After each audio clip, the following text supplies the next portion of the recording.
छोड़ करके सत्य की ओर मुड़ जाओ, परमात्मा की ओर मुड़ जाओ, ईश्वर की भक्ति के ओर मुड़ जाओ। इसको भी क्रांति कहा जाता है और ये क्रांति आपको अपने जीवन में लाना चाहिए।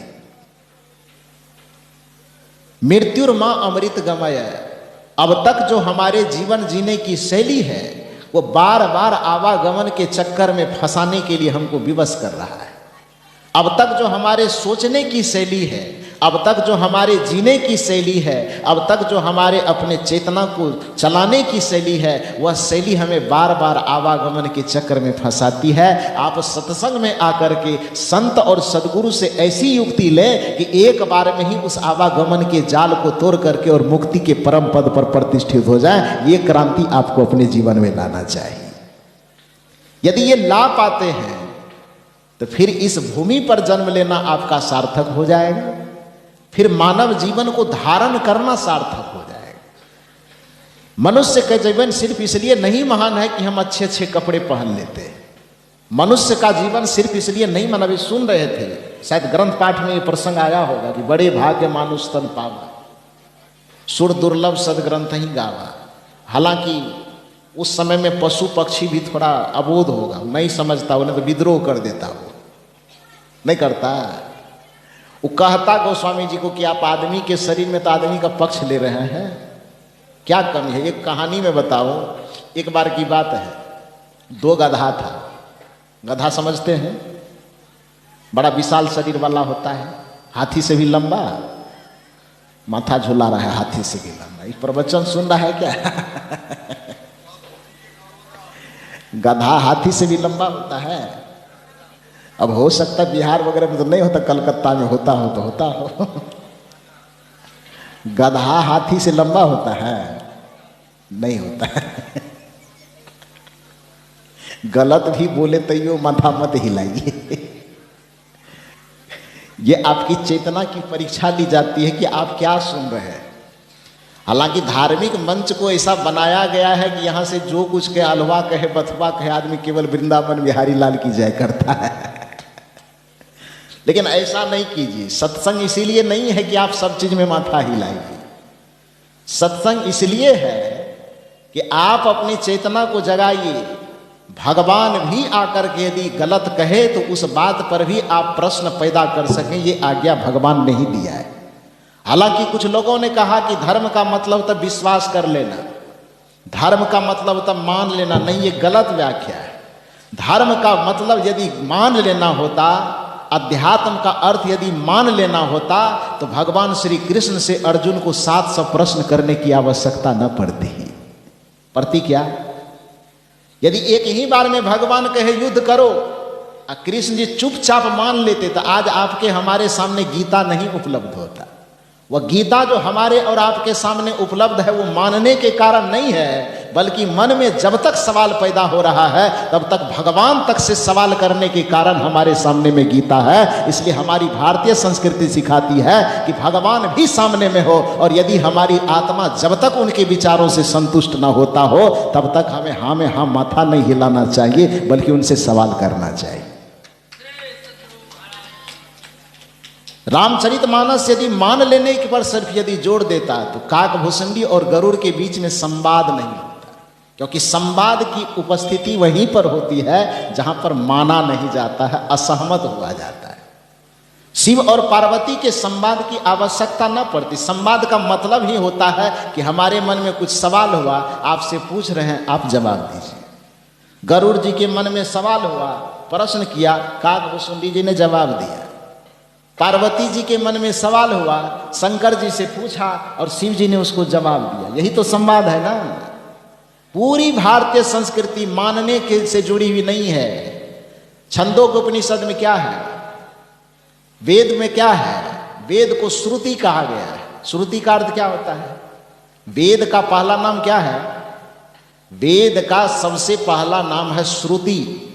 श्रुति का मतलब होता है कि सामने में शिष्य बैठा हुआ है, गुरु सुना रहा है, गुरु के द्वारा सुन करके धारण किए गए ज्ञान को श्रुति कहा जाता है। श्रुति मतलब सुनना होता है। तो गुरु जी बोल रहे हैं और शिष्य सुन रहे हैं, तो केवल हाँ में हाँ नहीं मिला रहे हैं, मन में जो भाव आ रहा है तो सवाल कर रहे हैं। हमारे यहाँ वैसे 108 उपनिषद बताए जाते हैं, लेकिन 12 प्रमाणिक उपनिषदें हैं। प्रमाणिक उसको इसलिए माना जाता है क्योंकि सनातन परंपरा में जो 6 आचार्य गुरु, जगत गुरु माने जाते हैं, रामानुजाचार्य, वल्लभाचार्य, शंकराचार्य, उसमें आपके इसी धरती के चैतन्य महाप्रभु की भी गिनती होती है ना 6 आचार्य।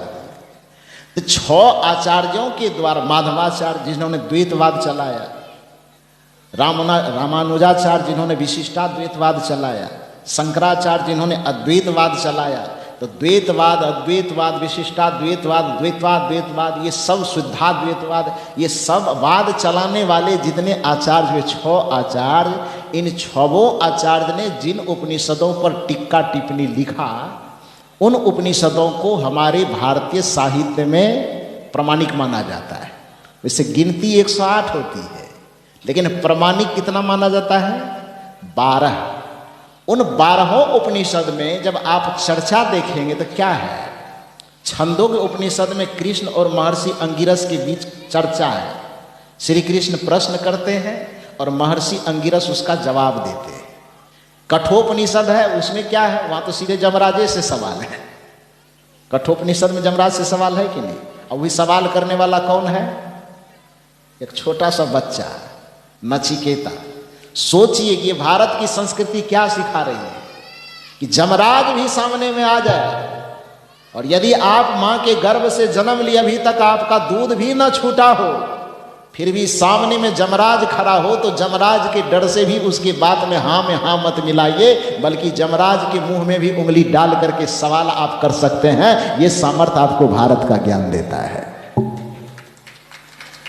तो इसलिए यदि यहां से कुछ कहा जाए कि बैल दूध देता है, तो उसमें भी माथा मत हिलाइए, सवाल कीजिए नीचे से कि ये क्या बोल रहे, बैल कैसे दूध दे देगा? गधा हाथी से बड़ा कैसे हो जाएगा? इसलिए कहे गधा हाथी से बड़ा होता है, तो ऐसे मत कीजिए, ऐसे कीजिए, नहीं होता है। तो कहने का मतलब, अब सवाल का जवाब दीजिए। गधा जानते हैं आप लोग? जान रहे हैं ना? उसको 2 सींग होता है, फिर माथा हिला।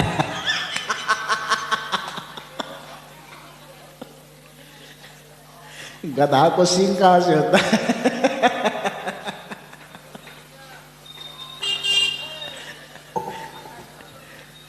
बुरा लग रहा है तो क्षमा कीजिएगा। ये माइंड टेस्ट हो रहा है आप लोगों का। बच्चा सबको खेल खेलते देखे हैं ना? एक बच्चा सब जो खेल खेलता है, हाथ रख देता, कौवा उड़, मैना उड़, तोता उड़, और उसी में बोलते बोलते बीच में चौकी उड़। और जो हाथ उठा ले तब क्या होता है? क्या होता है तुम लोग बताओ? आउट होता है, उसको सजा भी मिलती है। हाँ, तो ये माइंड टेस्ट है ना? तोता उड़, मैना उड़, हैं, और सब चीज उड़ते उड़ते, चौकी उड़, पलंग उड़, जब उसमें जैसे उड़ा दिए तो क्या होगा? फिर आप आउट हो जाए। तो उसी तरह से गधा देखे हैं तो हाथ देखे हैं। गधा को 2 सींग होता है? नहीं होता। तो गधा को 2 पंखा होता है? नहीं होता। उसमें भी माथा नहीं हिलाना है। चेतना की सजगता का परिचय दीजिए। तो खैर चलिए, बुरा लगे तो क्षमा कीजिए। मूल बात मैं ये कहना चाहता हूं कि 2 गधा था। संजोग से नदी के किनारे में गधा चर रहा था। चरते चरते किसी बात को लेकर के दोनों में अनबन हुआ। अब गधा ही है तो अनबन तो होना ही है। जब आदमी में अनबन हो जाता तो गधा तो गधे है। तो दोनों में अनबन हो गया। अनबन होने के बाद मुंह से थोड़ा अपभ्रंश निकलना शुरू हुआ। एक दूसरे को तू मैं किया, गालियां बकना शुरू किया। तो आपस में एक दूसरे को ताना बाना, गाली वगैरह देते देते देते देते झगड़ा थोड़ा और बढ़ गया। तो एक गधा जो उसमें थोड़ा सा जबरदस्त था, उस जबरदस्त गधे ने एक भयंकर गाली दी दूसरे वाले गधे को। चुप, आदमी के औलाद कहीं का। वो गधा ज्यादा चिढ़ गया।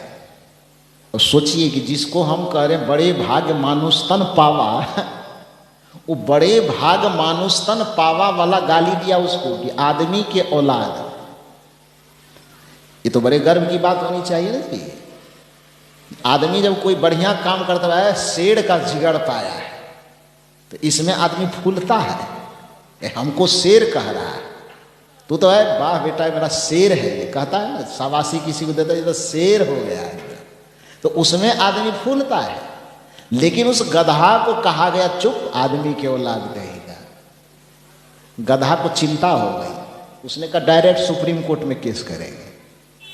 केस हुआ, जज बैठे, जज के सामने बहस हुई। गधे ने कहा कि ये तो बड़े भाग मानो स्तन पावा उपाधि है, ये तो बढ़िया चीज है ना, बड़ाई वाला चीज है। आई बड़ाई वाला चीज आपको दे दिया तो उसको आप गाली कैसे मान रहे? आपको आदमी का औलाद कहा तो आपको खुश होना चाहिए। लोग को गधा का औलाद कहता है तब उसको गाली लगता है, ये आपको कह रहा आदमी के औलाद, तो आपको गाली क्यों लग रहा है? भाई आपको तो खुश होना चाहिए, और खुश होने के वजह आप केस कर रहे हैं। गधे का तर्क सुनिए। उस गधे ने कहा कि भाई बड़े भाग मानो स्तन पावा उपाधि कैसे है, ये मेडल कैसे है? ये तो गाली से भी भयंकर गाली है।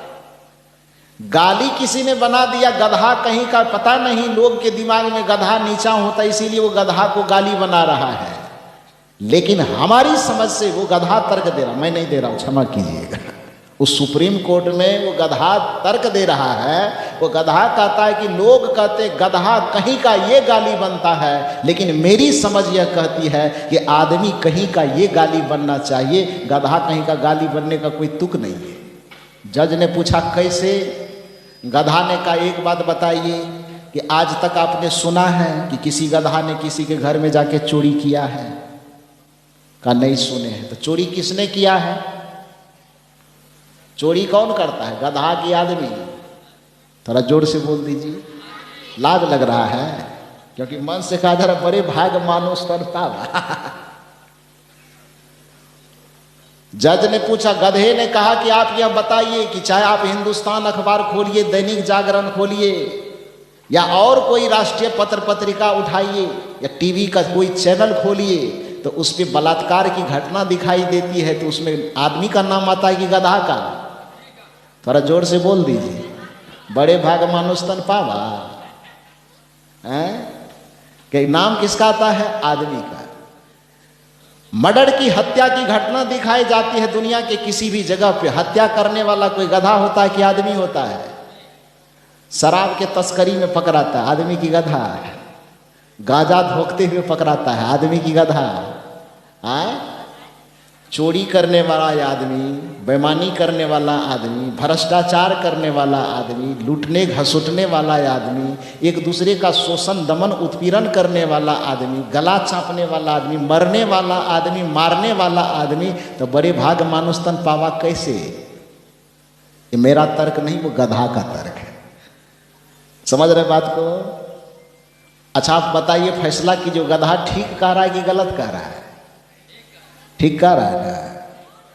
तो जिस समय गोस्वामी जी ये लिख रहे थे, शायद उस समय ये पशु पक्षी लोग खड़े हो जाते और गोस्वामी जी से सवाल कर देते कि आप पक्षपात क्यों कर रहे हैं, बड़े भाग मानो स्तन पावा क्यों लिख रहे हैं, हमारी गुनाह क्या है वो तो बता दीजिए, हमारी क्या गलती है जो हमको नीचा दिखा रहे हैं आप? मनुष्य में आखिर ऐसी क्या विशेषता है जो उसको आप ऊंचा उठा करके बता रहे हैं कि बड़े भाग मानो स्तन पावा? बड़े भाग गधा तन पावा क्यों नहीं हो सकता? क्योंकि हम में कोई बुराई नहीं। अरे और बुराई की तो बात छोड़ो, चोरी बेईमानी शैतानी हैवानी की बात बहुत दूर की बात हो गई। एक सामान्य सी बात है कि हजारों बीघे के खैनी का प्लॉट लगा रहा था, खैनी समझते हैं ना, रगड़ के खाने वाला, बोला हजारों बीघा खैनी का प्लॉट होता है और उस प्लॉट के बीच में हजारों बीघे खैनी के खेत में हमको चढ़ने के लिए छोड़ दिया जाता है, तो हम खैनी के बीच में पत्ते में से मुंह घुसा घुसा करके दुबड़ी घास खा लेते हैं, लेकिन उस खैनी के पत्ता को हम सूंघते तक नहीं हैं। और जिस खैनी के पत्ता को बिना सूंघे हम छोड़ देते हैं, वही खैनी को आदमी खरीद करके रगड़ रगड़ करके मुंह में डालता है। गधा कौन हुआ? हाँ, अब की बार जवाब ठीक है। बात समझ में आ रही है? गधे कहते कि आखिर हमने क्या कमी देखा है आपने जो हमारे तन को नीचा किया और आदमी के तन को ऊंचा किया। जिस आदमी के पास इतनी सी समझ नहीं है कि एक बीड़ी पीता है आदमी, से सिंपल सी बात है कि यदि आपके घर में बांस कोड़ा का, पुराने ज़माने में, आजकल तो लोग ईंटा वगैरह का मकान बनाने लगा है, चूल्हा जलाने में गैस सिलेंडर का प्रयोग करता है तो धुआं उससे नहीं निकलता है। लेकिन जो पुराने ज़माने के बूढ़े बुजुर्ग लोग होंगे उसे पता होगा कि अपने घर में नया नया बांस बत्ती लगा करके और उसके बाद घर बनाइए, छप्पर छाइए, नया बत्ती, नया बंधन, नया खर, नया पतवार, और उसमें चूल्हा जलाइए, धुआं निकले। 1 महीना, 2 महीना, 3 महीना चूल्हा जलाते जलाते जलाते जलाते 3 महीना के बाद जब ऊपर निहार करके देखेंगे तो बांस बत्ती खर पतवार जैसे का वैसे रहेगा कि काला हो जाएगा, वो हो जाएगा। यहाँ भी वैसे होता है, तब तो एक ही रंग है। वो खर पतवार बत्ती बांस कोरो जितना है वो सब क्या हो जाएगा, वो काला हो जाएगा। क्यों काला होगा? क्योंकि उसमें धुआं लगा है। जबकि उस धुआं को निकलने के लिए दरवाजा है, खिड़की है, बहुत सारे जगह है निकलने के लिए।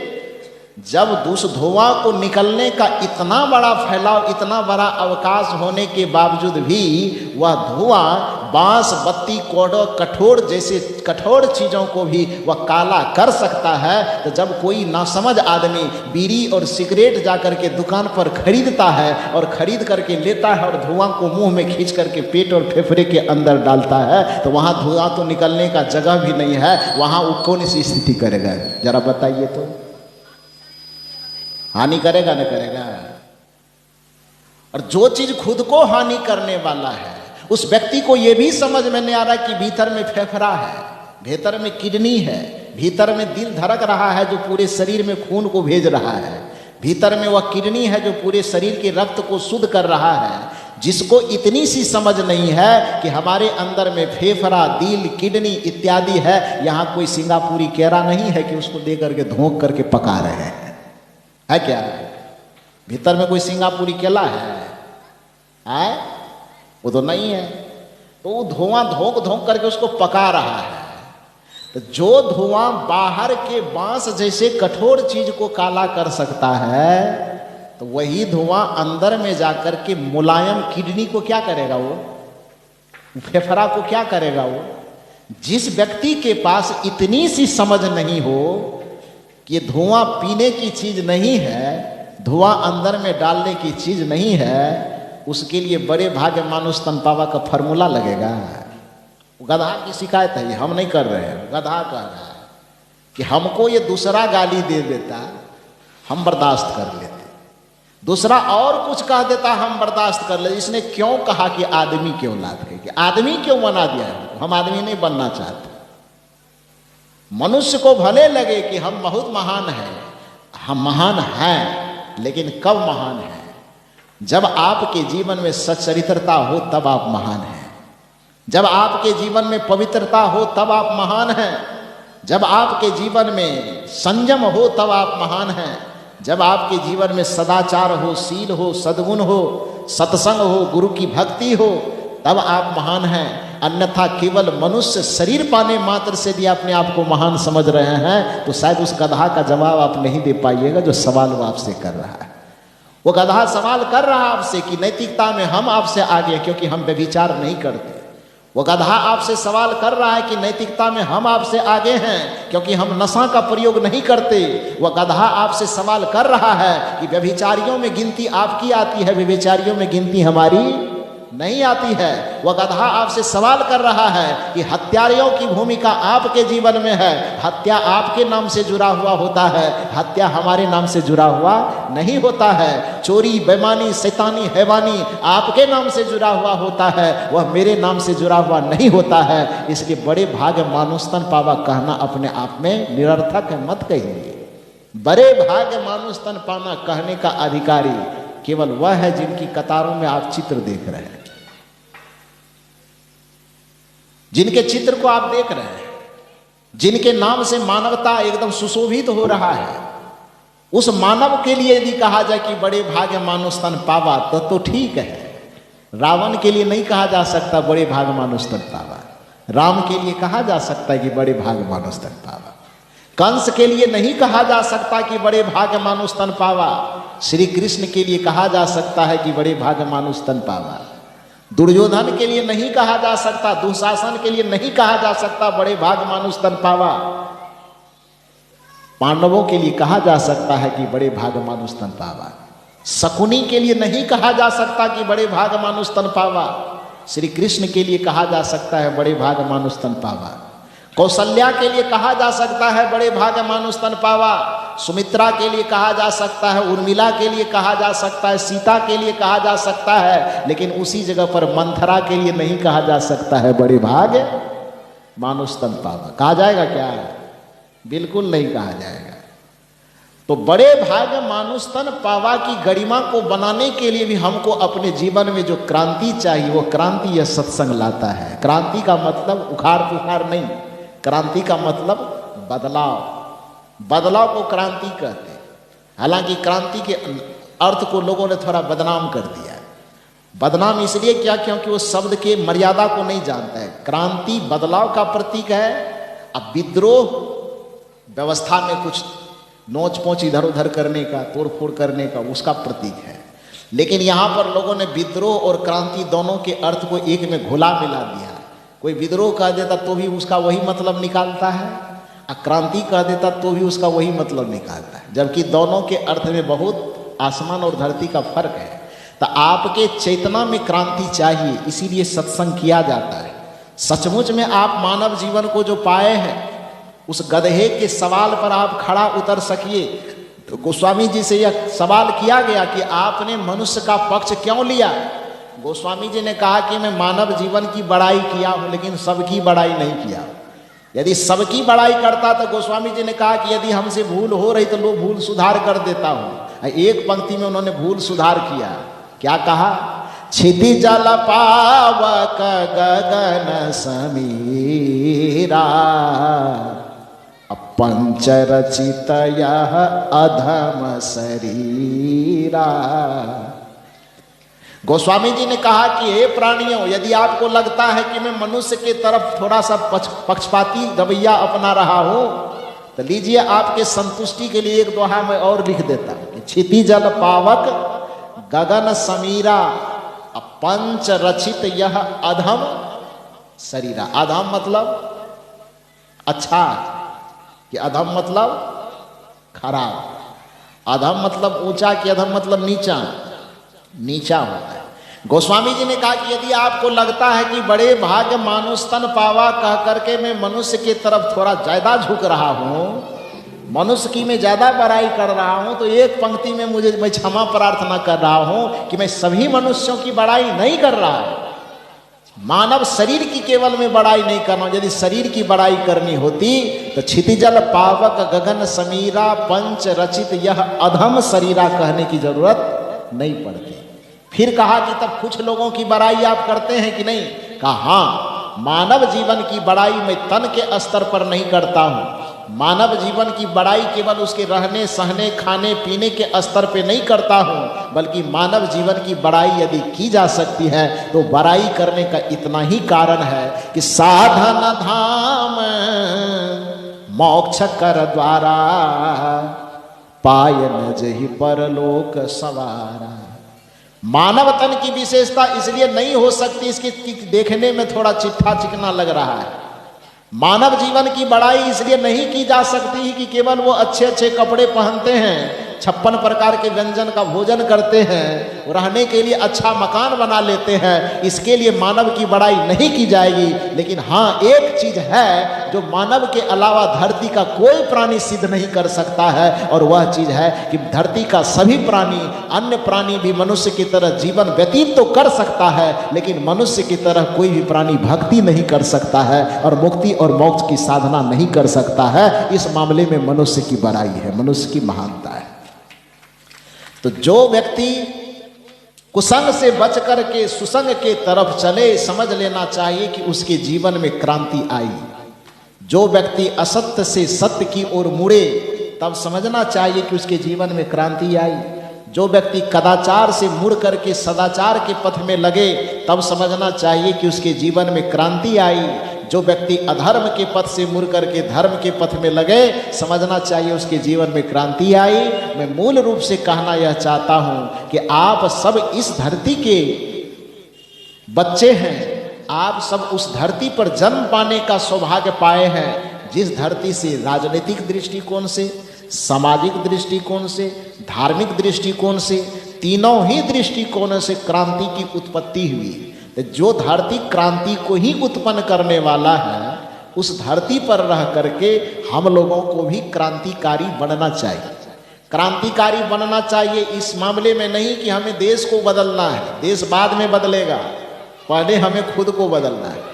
क्रांतिकारी हमें इसलिए नहीं बनना है कि दुनिया में कुछ परिवर्तन लाना है, क्रांतिकारी हमें इसलिए बनना है कि पहले हमें अपने आप में परिवर्तन लाना है। यदि हमारे बोलने में कुछ खराबी है, उसमें परिवर्तन लाना है। अब परिवर्तन यदि मैं कह रहा हूँ तो इसका भी कुछ गलत अर्थ मत निकाल लीजिएगा, क्योंकि एक जगह पर प्रवचन हो रहा था, एक महात्मा जी कह रहे थे कि सत्संग में जो व्यक्ति आता है उसको परिवर्तन करना चाहिए। परिवर्तन संस्कृत शब्द है, उसको लोक भाषा में प्रयोग करें, साहित्यिक भाषा में तो कहे बदलना। परिवर्तन इक्वल टू बदलना, बदल जाना ही परिवर्तन करना। तो महात्मा जी प्रवचन करते करते सब लोगों को सुना रहे थे कि अपने जीवन में कुछ बदलाव लाइए, अपने जीवन में कुछ परिवर्तन लाइए।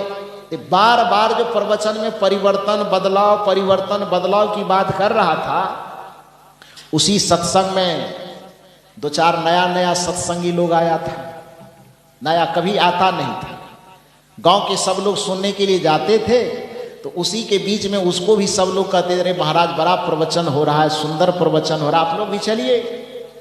वो कहते दो क्या जाएंगे सत्संग में, आप लोग जाइए सुनिएगा, हम लोग नहीं जाएंगे। लेकिन बहुत लोगों के कहने पर और बार बार कहने पर बेचारा किसी तरह सत्संग में आ गए।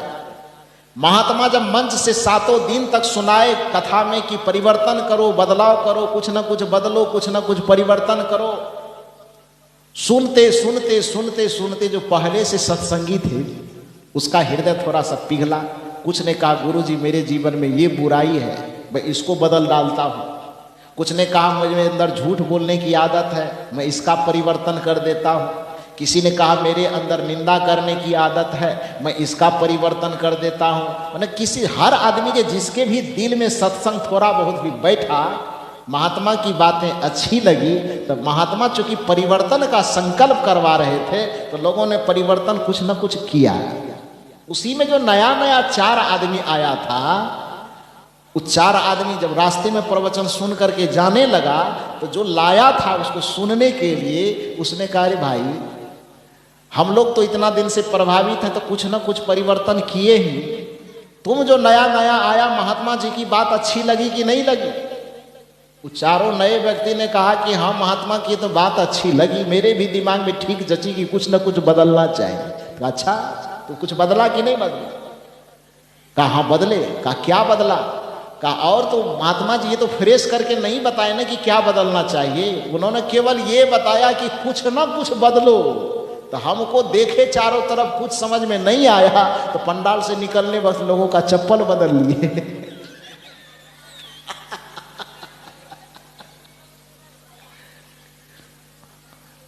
महात्मा जी कहे नहीं ना कि ये बदलना चाहिए वो बदलना चाहिए, केवल महात्मा जी कहे कि कुछ ना कुछ बदलना चाहिए। तो हमको और कुछ समझ में आया नहीं, तो निकल रहे थे और रास्ते से निकलते नहीं बदले जीवन में तो कुछ ना कुछ बदल लिए। तो ये कोई बदलाव नहीं है। बाहर के चीजों में परिवर्तन ला देना या किसी का सामान ले लेना, किसी का पुराना छोड़ देना, नया ले लेना, ये कोई बदलाव तो नहीं है। असल बदलाव है कि आपके अंदर में यदि हिंसा की भावना है तो उसको बदल करके अहिंसा में आ जाइए। यदि आपके अंदर कदाचार की भावना है तो उससे बदल करके सदाचार के मार्ग में आ जाइए।